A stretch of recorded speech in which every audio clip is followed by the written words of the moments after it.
हाँ बच्चों, ये लेजर का लेक्चर नंबर 8 है और प्रॉपर्टीज ऑफ लेजर का ये लेजर का पार्ट 2 है।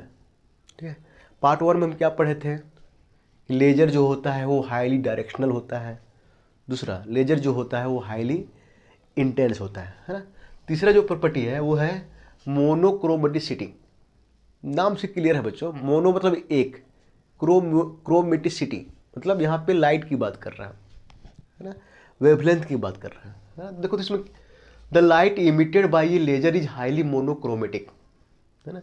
Laser light emits beam of a particular wavelength and frequency. देखो बच्चों, लेजर लाइट से बहुत सारा फोटोन निकलेगा है ना, तो सभी फोटोन का जो वेवलेंथ होता है वो फ्रीक्वेंसी होता है वो लगभग लगभग बराबर होता है।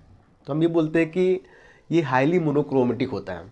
बाकी अदर लाइट में क्या होता है, जैसे टॉर्च हो गया, टॉर्च से जो लाइट निकलता है, सब जो फोटोन निकलते हैं, सभी का जो फ्रीक्वेंसी होता है, जो वेवलेंथ होता है, उसमें बहुत डिफरेंस होता है। बट लेजर लाइट में ऐसा नहीं होता है ना। देखो तो भैया, लेजर है वेरी स्मॉल फ्रीक्वेंसी स्पीड है ना। अब देखो बच्चों, होता क्या है लेजर में, क्या होता है, मान लो कि ये यहाँ से लेजर निकला है ना, यहाँ से लेजर निकला, यहाँ पे मान लेते हैं सामने जो लेजर की फ्रीक्वेंसी है वो 500 है।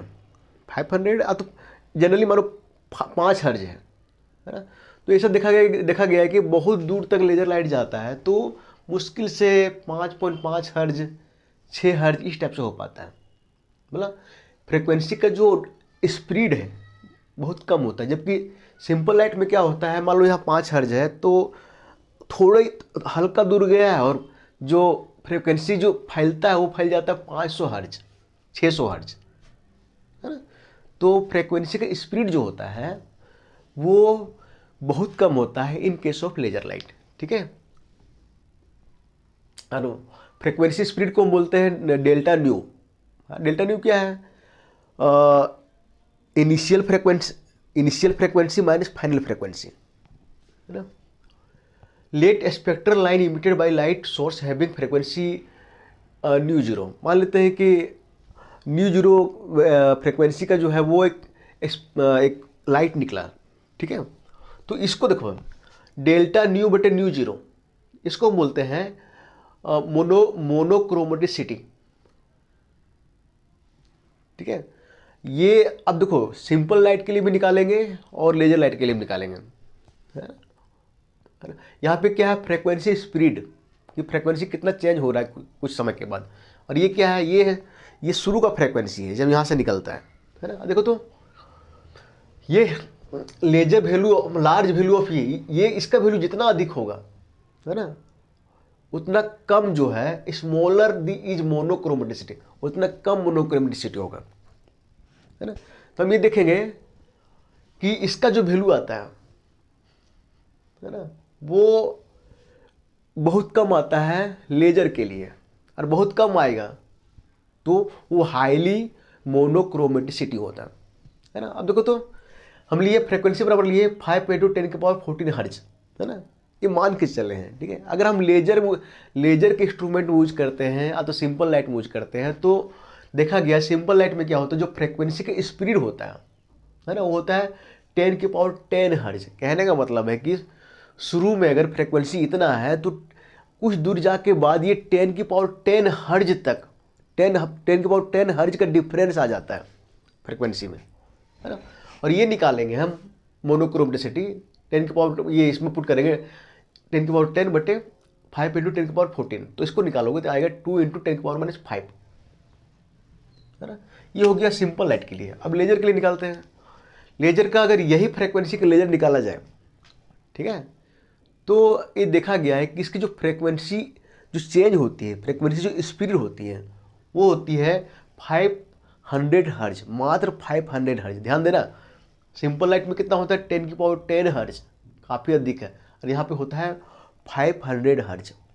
अगर ये निकालोगे मोनोक्रोमेटिसिटी तो 500 बटे 5 × 10⁻14 ये सॉल्व करोगे तो आ जाएगा 10⁻−12। अब देखो जो ये 10⁻12 है ना, और ये 10⁻−5 ऑर्डर में कौन कम है, ये बहुत कम है ना। तो लेजर के लिए जो मोनोक्रोमेटिसिटी आता है वो बहुत कम आता है ना। और ये बहुत कम आता है मतलब ये जो है वो हाईली मोनोक्रोमेटिसिटी दिखाता है। इसका जो वेवलेंथ, इसके जो फोटोन होंगे, उसके वेवलेंथ जो होंगे, उसके जो फ्रिक्वेंसी होंगे वो बहुत कम चेंज करेंगे, बहुत कम। ठीक है बच्चों, एक प्रॉपर्टी और बचा हुआ है, आगे देखते हैं।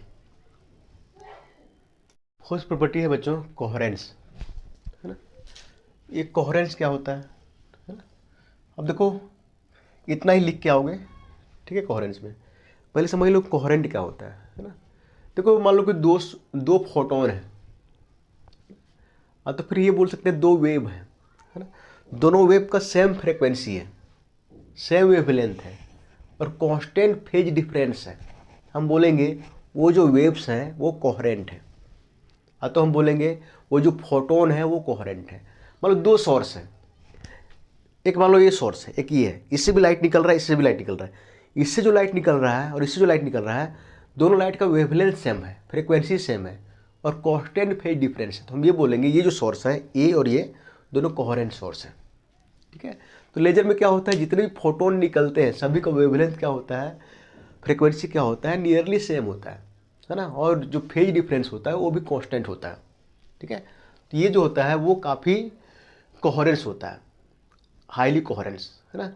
अब जो अदर प्रॉपर्टी जो हम पढ़े हैं ना इसके पहले, वो जो इस प्रॉपर्टी के बिना अधूरा है ना। जो तीन प्रॉपर्टीज के ऊपर पढ़े है ना, वो प्रॉपर्टी जो है इससे रिलेट करता है, other properties of laser light related with coherence, ठीक है। बच्चों यहाँ तक लिख दोगे, ध्यान ये रखोगे कि 7 नंबर का पूछता है तो एग्जाम्पल नहीं दोगे, छोटा छोटा करके लिखोगे। अगर 14 नंबर का पूछता है तो पूरा लिखोगे, ठीक है। ओके।